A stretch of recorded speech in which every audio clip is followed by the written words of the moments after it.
Oh, Russ Curtis here. Wanted to talk about. I told you when I was doing the video on solution focus that I would talk some about acceptance and commitment therapy. I do believe, and I'm hearing a lot more about this being used in the agencies. I think there's a lot of practical application. I do consider this an evolved therapy within itself.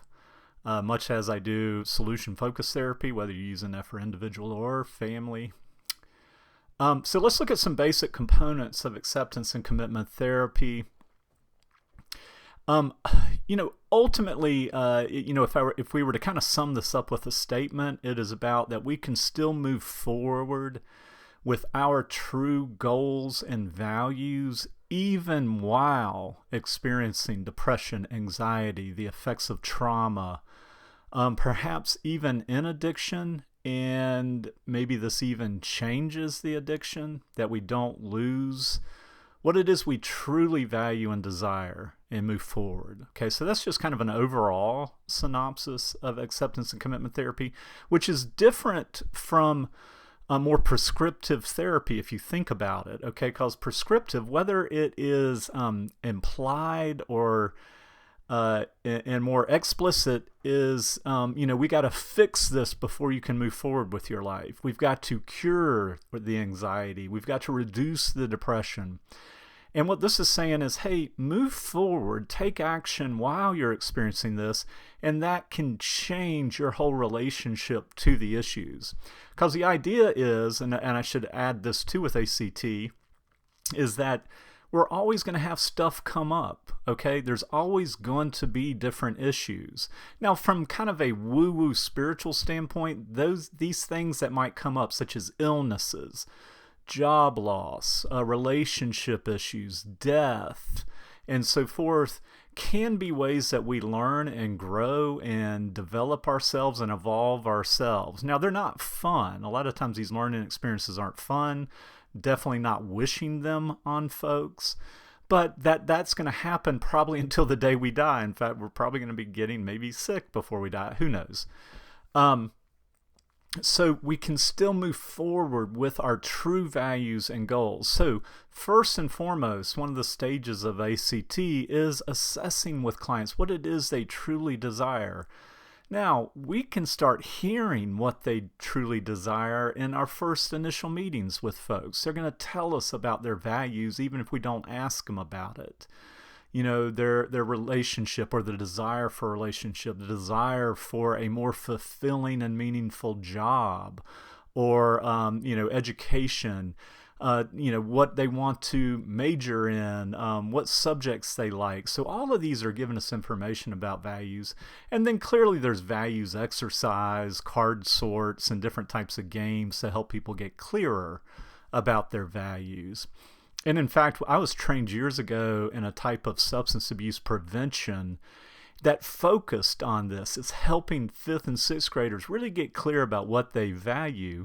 And the idea, and research backing this up, is that when you're clear about that, then you're less likely to want to be involved in something that's going to get in the way of you pursuing, what your true values are. So helping clients get really clear about what it is they really desire, what moves them forward, and what are their goals. What would be, and I like to ask this, what would be joyful for you to pursue? What would be meaningful for you to pursue? What have you put off and that you would like to try just a little bit? And I always like to word that in, if we're just going to take small steps, what would be a small step towards moving towards meaning and fulfillment in your life? Always ask, because this gets missed a lot, the next step here is assess what people have tried to alleviate problems, alleviate issues with anxiety, depression, trauma, addiction. Let's hear what have they've tried, what's worked a little bit. I like to ask that. What's worked about 10%, you think? And we may find from what they've tried that, maybe there was some really good stuff there that they gave up on. But we also want to honor the fact that they probably didn't come into counseling at the start of the issue. They've probably tried different things, supplements, medicines, different types of therapeutic techniques, and so forth. So it honors the client by saying, hey, we recognize that this is hard, and I want to know what you've tried first, and let's see if there's something we can build upon. What has worked a little bit?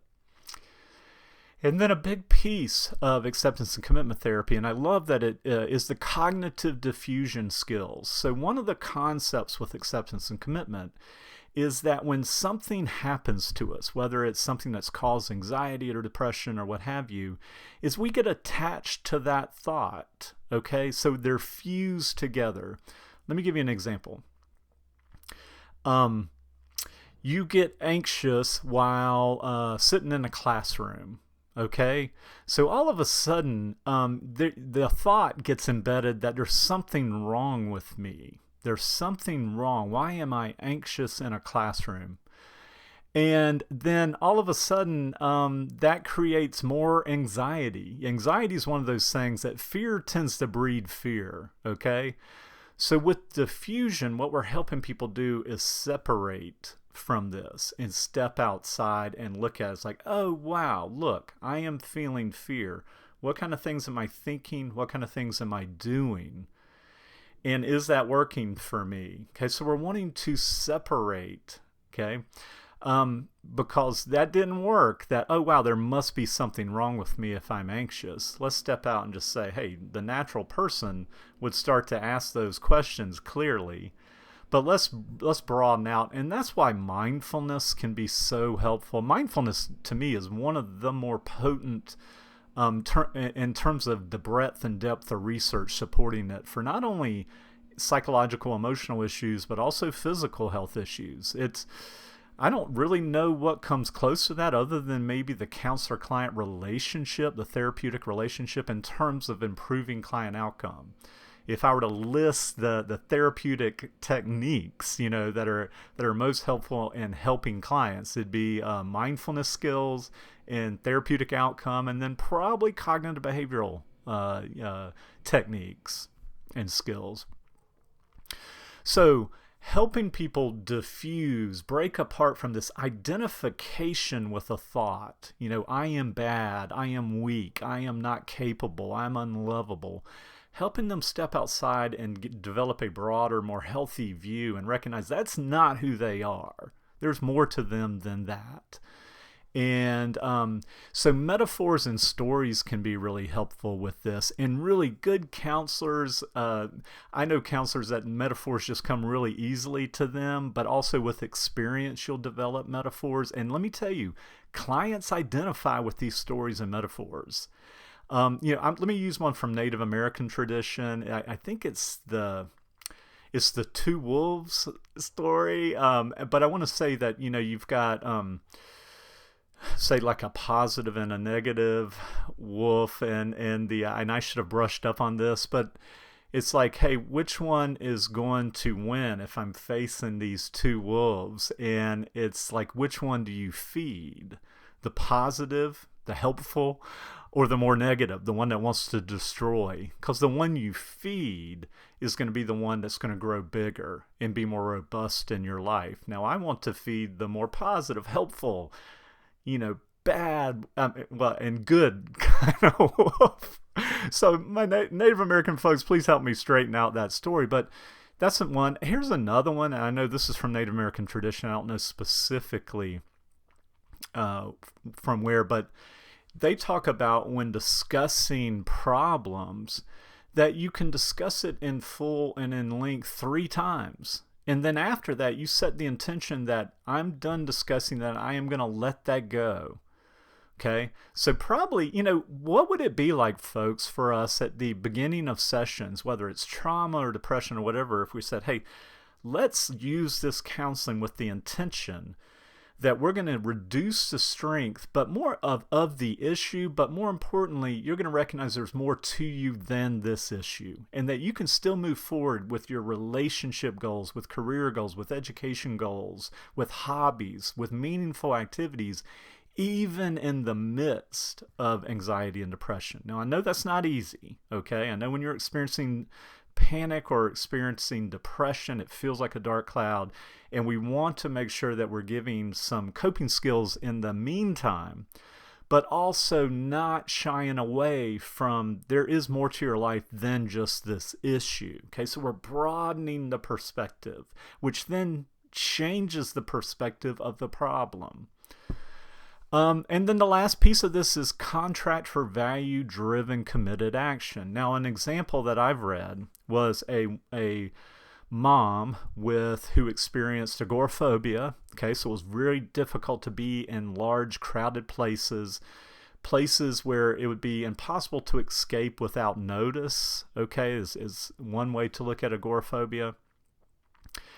And her daughter was getting ready to graduate from high school. And so the committed action here was, yes, going to that graduation will be very, very uncomfortable. Yes, you may have to walk out and take a breather. You may have to maybe take medicine if that is in your repertoire.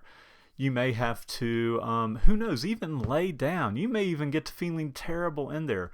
But in order, your true value, and again, you're getting this from the client, is to honor your daughter's accomplishment. Is that more important than the symptoms and the issue? And for this mother, it was. It's like being able to tell my daughter that I was there and I witnessed her watching across the stage to receive her diploma is my true value and goal, and it's more important than the issues and how terribly uncomfortable anxiety and panic is. I can move forward, and that changes the perspective. Okay, so I do think acceptance and commitment therapy is a powerful and evolved form of therapy, and one that I'm hearing a lot more about that counselors are using in different types of modalities, group addiction training. I think it's a good one in school counseling because we are going to have issues. Those are going to come up. We hopefully will learn and grow from them, but can we still move forward with what we truly desire and what's meaningful for us? Okay, good people, I hope this was helpful. Let me know in your comments. Do you like the Friday shirt? I'm wearing my red Friday shirt instead of the blue, the typical blue. Let me know. Talk to you soon.